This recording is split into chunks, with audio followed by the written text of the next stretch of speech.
Hello everyone, welcome to खुशी की दुनिया। रिसेंटली हम सभी लोगों ने मीम कॉइन के बारे में सुना ही होगा।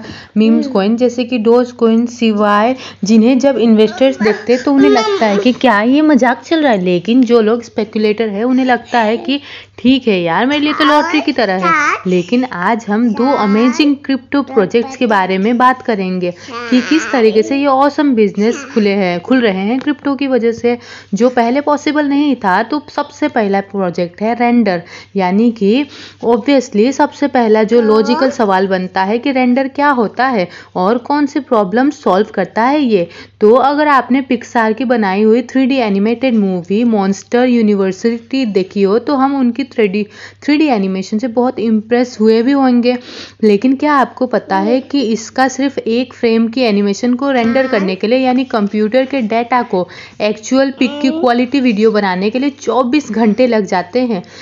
24 घंटे सिर्फ एक फ्रेम के लिए। तो हम में से कई लोग सोच रहे होंगे क्या सर, ये थोड़ी ना होता है, एक सेकंड में तो कम से कम 24 से 30 फ्रेम होते हैं। अगर हमें 100 मिनट की भी 3D लिमिटेड मूवी बनानी हो तो इस हिसाब से तो हमें 100 साल लग जाएंगे सिर्फ रेंडर करने के लिए। और यही तो एक प्रॉब्लम है, पिक्सार जैसे एनिमेशन कंपनी के पास में ये काम करने के लिए 2000 मशीन है, वो भी 24,000 कोर्स वाले जीपीएस यानी कि ग्राफिक प्रोसेसिंग यूनिट की वजह से, जिसकी वजह से इनके पास टॉप 25 सुपर कंप्यूटर में से एक सुपर कंप्यूटर। लेकिन इसके बावजूद पिक्सार को मॉन्स्टर यूनिवर्सिटी मूवी रेंडर करने के लिए 2 साल लग गए। तो आई होप कि आप समझ गए होंगे कि एनिमेशन की दुनिया में प्रॉब्लम क्या है। प्रॉब्लम यह है कि पिक्सार जैसी कंपनी के पास में रेंडरिंग फार्म है, लेकिन यानी मशीन है जो रेंडर कर सके, लेकिन छोटी कंपनी या फिर फर्म्स के पास में ये ऑप्शन अवेलेबल नहीं है।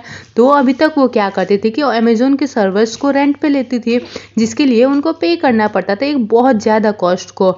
और अगर किसी स्टूडेंट या फ्री आंसर की काम बात करें तो उन बेचारों के पास तो वैसे ही कम पैसे, इसीलिए वो ये चीज़ कर नहीं सकते थे। तो नेक्स्ट सवाल आता है कि ठीक है, हम प्रॉब्लम तो समझ गए, लेकिन क्रिप्टो करेंसी बीच में कहाँ आ गई। तो जूल्स यानी कि जो कि फाउंडर और सीईओ है रेंडर नेटवर्क के, उन्होंने एक बहुत ही ऑसम सॉल्यूशन निकाला इस प्रॉब्लम का। उन्हें पता है कि अभी बहुत से लोग पूरी दुनिया में इथेरियम यानी कि बाकी क्रिप्टो करेंसी के लिए माइनिंग कर रहे हैं, जिसके लिए सबने 3 लाख 10 लाख रुपए इन्वेस्ट किए हैं जीपीयू के लिए, जिसे वो माइनिंग कर रहे हैं ईथन की, और ईथर को बेचने पे वो पैसे कमा रहे हैं। लेकिन बहुत से जगह इथेरियम अपडेट हो जाएगा इथेरियम 2.0 के लिए, जिसपे जीपीएस की जरूरत नहीं होगी। तो अब क्योंकि बहुत से लोगों के पास में ऑलरेडी ये महंगी जीपीएस है जो किसी काम की नहीं है, तो वो जूज ने सोचा कि क्यों ना कोई ऐसा तरीका निकाला जाए जिससे इन लोगों के जीपीयूज को यूज करके 3D सीन्स की रेंडरिंग की जाए और इन्हें पे कर दिया जाए। तो अब मेन सवाल आता है कि इसका बिजनेस मॉडल काम कैसा करता है। तो इसमें टोटल 4 स्टेप होते हैं। स्टेप 1, मान लीजिए कि आपको जिस भी फाइल की रेंडरिंग करनी है तो आप इनके प्लेटफॉर्म पे जाएंगे और वहाँ पे अपना टास्क सबमिट कर देंगे, यानी वो फाइल सबमिट कर देंगे जिसकी आपने रेंडरिंग की है। स्टेप 2, प्रोग्राम खुद ही कैलकुलेट कर देगा कि इस फाइल को रेंडर करने के लिए कितने जीपीयू रिसोर्सेज की जरूरत है, और इसका प्राइस आपको रेंडर टोकन के फॉर्म पे आपको बता दिया जाएगा। और फिर जब आप पे कर दोगे तो वो काम टुकड़ों में सेंड कर दिया जाएगा तो कि वो सस्ते में हो, जल्दी हो। स्टेप 3 में जब माइनर्स आपके फाइल को रेंडर करेगी तो आपको वो रेंडर नेटवर्क के जरिए रेंडर फाइल्स मिल जाएगी। स्टेप 4, जिस वक्त आपको रेंडर फाइल मिल जाएगी उस वक्त तक आपने जो रेंडर टोकन लिए थे वो सब माइनर्स को मिल जाएगा। और आई होप ये बिजनेस मॉडल आप अप्रिशिएट कर रहे होंगे कि बिना खुद के पैसे ज़्यादा खर्च किए हुए भी जूस ने एक पूरा नेटवर्क बना दिया, जिसके लिए उन्होंने करोड़ों रुपए खर्च नहीं किए जीपीयू फार्म बनाने के लिए, बल्कि डिस्ट्रीब्यूटेड नेटवर्क क्रिएट कर दिया कि कोई भी माइनर आए, जीपीयू, बिजली और इंटरनेट कनेक्शन ले और उन्हें रेंडरिंग का काम मिलता रहे, जिसके बदले में उन्हें रेंडर टोकन भी मिलते रहेंगे। माइनर्स को भी इसके लिए अच्छे पैसे मिल जाएंगे।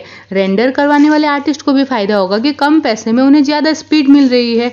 इवन जूस को भी फायदा मिल रहा है कि उन्होंने अमेजोन जैसी कंपनी इसको टक्कर दे दी, वो भी बिना खुद के ज़्यादा खर्च किए, और इसे सिर्फ इसीलिए हो पाया क्योंकि ब्लॉकचेन टेक्नोलॉजी की वजह से अब इस नेटवर्क से काम करवाना सीख गए हैं ना, ये अमेजिंग ट्रिक। और ये एक अच्छी इन्वेस्टमेंट बन सकती है अगर हम रेंडर का टोकन ले लेते हैं, और ये बिजनेस एज ए होल बहुत ग्रो करेगा।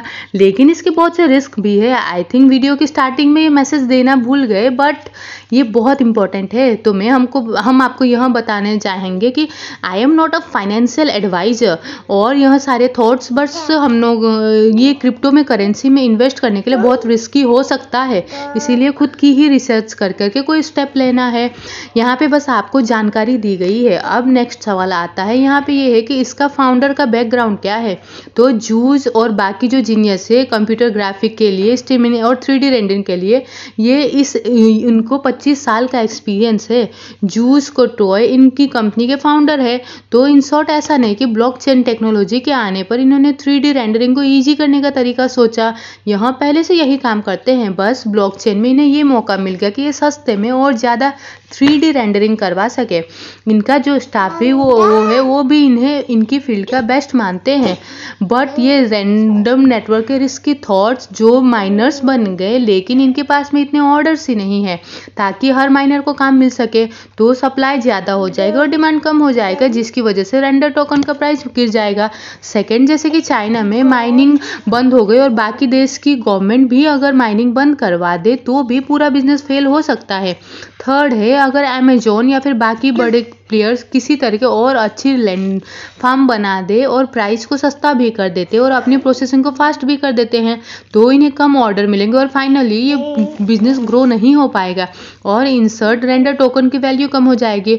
बट जो भी हो, इस तरह के क्रिप्टो बिजनेस मॉडल बहुत इंटरेस्टिंग लगते हैं जो रियल वर्ल्ड प्रॉब्लम को सॉल्व करते हैं। बेशक ये पर्टिकुलर प्रोजेक्ट चले ना चले, लेकिन टेक्नोलॉजी इम्प्रूव तो हो रही है और बहुत सारे इसी तरीके से अमेजिंग बिजनेस खुलते रहेंगे। तो एक प्लेटफॉर्म है जिसमें हम ऐसे क्रिप्टो रिलेटेड बिजनेसेस ढूंढ सकते हैं, जो कि है CoinSwitch, क्योंकि इस वीडियो में एजुकेशनल पार्टनर भी है। और CoinSwitch कुबेर में हमें 85 से ज़्यादा क्रिप्टो करेंसी मिल जाती है, जिनमें हम सिर्फ 100 रुपये से ट्रेड करना स्टार्ट कर सकते हैं। CoinSwitch कुबेर का UI बहुत सिंपल है, इसे यूज़ करना कोई भी आसानी से समझ सकता है। ऐसा है और अमेजिंग बिजनेस मॉडल खुला है, उसका नाम है UI, और GPS को यूज़ करके अमेजन क्लाउड जैसी कंपनी को पंगा ले लिया। लेकिन जो अमीर हलीन है वो लोगों को 5G नेटवर्क देना चाहते हैं क्रिप्टो और ब्लॉकचेन की वजह से। और हम में से कई लोग बोलेंगे 5G, अभी तो 5G तो वैसे ही बहुत से देशों में नहीं आया है, तो 5G तो इनका फाइनल गोल है। लेकिन अभी इन्होंने एक काफ़ी बड़ा IoT नेटवर्क बना लिया है। तो जिन्हें ये IoT के बारे में नहीं पता, बस इतना याद रखें कि जैसे कि स्विचेस, गीजर्स या फिर कोई भी डिवाइसेस, उन्हें हम इंटरनेट से कनेक्ट कर सकते हैं, जिसके लिए बहुत कम डाटा पैक चाहिए। तो अब इन टाइप ऑफ डिवाइसेस को हमको पूरे देश में लेके घूमना है। तो हमारे पास दो तरीके होते हैं, या तो हम इन्हें सब सारे डिवाइसेस में सिम कार्ड डाल दें ताकि उन्हें इंटरनेट कनेक्शन मिल जाए, क्योंकि IoT डिवाइसेस को बहुत ही कम डेटा चाहिए रहता है ट्रांसफ़र करने के लिए, और सिम कार्ड का खर्चा पर डिवाइस बहुत ज़्यादा है, इसीलिए इस तरीके को स्केल करना बहुत मुश्किल है। लेकिन जस्ट सपोज कि आपको पूरे शहर में एक इंटरनेट कनेक्शन मिल जाए, वो भी बिना सिम कार्ड के, और वो भी बहुत सस्ते प्राइस पे, तो IoT के बड़े बड़े प्रोजेक्ट हम बना सकते हैं। और यही काम किया है हीलियम ने। इन्होंने बेसिकली हम जैसे कॉमन लोगों को कहा कि तुम हमसे एक हॉटस्पॉट खरीद लो और एक इंटरनेट कनेक्शन ले लो और बहुत ही कम बिजली ले आओ, यानी कि इन शॉर्ट इस नेटवर्क के माइनर्स बन जाओ, और उस हॉटस्पॉट को अपने घर पे लगा के हम लोगों को इंटरनेट कनेक्शन दे सकते हैं, जिसके बदले हमको हीलियम की HNT टोकन मिलेगी। हाँ, सही सवाल कि हम इन हीलियम कॉइन्स को कैश में कैसे कन्वर्ट कर सकते हैं, इन शॉर्ट लिक्विडिटी कार्ड से। अब जैसे कि हम एयरटेल या जियो के रिचार्ज कराते हैं, वैसे ही अगर कोई कंपनी हीलियम नेटवर्क से सब्सक्रिप्शन लेती है अपने IoT डिवाइस की वजह से इंटरनेट कनेक्शन लेके, इसके लिए उनको डेटा क्रेडिट में पे करना पड़ेगा, जो कि फाइनली HNT टोकन को बर्न कराती है। वैसे भी डेटा क्रेडिट को हम भूल जाए तो अब बस ये याद रखना है कि इसमें भी यूज़र को HNT यानी कि जो कि हीलियम का टोकन है उससे खरीद के ही सर्विस लेनी पड़ेगी। अगर ये बहुत सी फेमस कंपनी जैसे कि ईयरली, लाइम, सेल्सफोर्स एक्सेट्रा इनके कस्टमर है, अगर ये लोगों को IoT सर्विस की बजाय एक्चुअल में 5G नेटवर्क देते हैं, तो इलोन मस्क की स्टार्टिंग प्रोजेक्ट से ही डायरेक्ट अगर हीलियम के एक्चुअल में हम बहुत कम हॉटस्पॉट खरीदते हैं, माइनिंग खरीदते हैं, यानी नेटवर्क कवरेज प्रोवाइड करते हैं, तो उन्हें अगर दोनों बिजनेस मॉड्यूल की ओवरव्यू की बात करें तो बेसिकली हो ये रहा है कि कोई कंपनी आ रही है, वो लोगों को बोल रही है कि हाँ जी हमें अपने रिसोर्सेस दो, जिसके बदले में तुमको टोकन मिलेगा।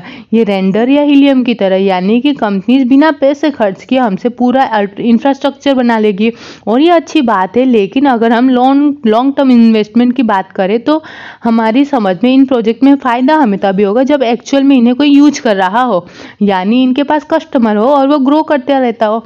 और इस सेंस में हम देखें तो क्रिप्टो कोई बहुत बड़ी चीज़ या मिस्टीरियस चीज़ नहीं है दोस्तों। अगर आप अपने को अपने कॉम्पिटिटर से नीचे नहीं रखना चाहते तो फ्री टाइम में अमेजिंग बुक समरी जरूर सुनना।